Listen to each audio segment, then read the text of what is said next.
ஓசில ஓட்டு கட்டி வீட்டு பார்க்க வந்தீங்க. எங்க அம்மா ஜாமீன் கட்டி எனக்கு கோர்ட்டுக்கு போய் நிக்கும். அச்சு மொத்த பேரை வாய வச்சிருவேன். பைத்தியம் யாரை திட்டுனுக்குறேன்? ஓட்டு கேட்டு வந்தாங்கம்மா. சரிங்க ஐயா போடுறேன். அதுதானே ஓட்டு விரும்ப குத்துறீங்க, பாத்துக்கலாம் பண்ணிக்கலாம்மா. பேசுனது போய் நேக்குறானுங்கம்மா. பின்ன வீட்டுல கொஞ்சம் சோறு துண்டு போடணும். ஓட்டு கேட்டீங்களா, காசு கொடுடா, காசு கொடுத்தாதான் ஓட்டு போட முடியும்னா தலைவர் எலெக்ஷன் சிஎம் எலெக்ஷன் தான் தருவோம், இதுதான் தர மாட்டோம் அப்படின்றாங்கம்மா.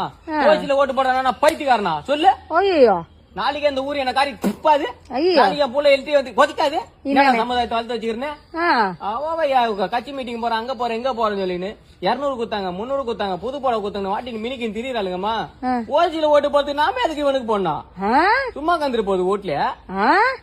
அடா பைத்தியக்கார நாய, வயிற்றுக்கு நீ சோறு தின்றியா இல்ல பீ என்ன தின்றியாடா? அவனே ஓட்டுக்கு காசு கொடுக்காம ஓட்டு மட்டும் கேட்டு போறானுங்க. அவனுக்கு கிட்ட போய் குடுக்காதவனுக்கு கிட்ட போய் காசு காசுன்னு கேட்டுனுக்குற அறிவு இருக்குதா இல்லையா? இந்த மாதிரி காசு காசுன்னு கேட்டுதான் நம்ம நாடு சுடுகாடாக்கி வச்சுக்கிறீங்கடா.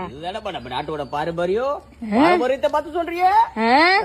இதுக்கப்புறம் ஓட்டு போறேன்னா காசு வாங்காம தான் நீ ஓட்டு போடுற, புரியுதா? என்ன உடுக்காக போறேன் இல்ல மட்டும்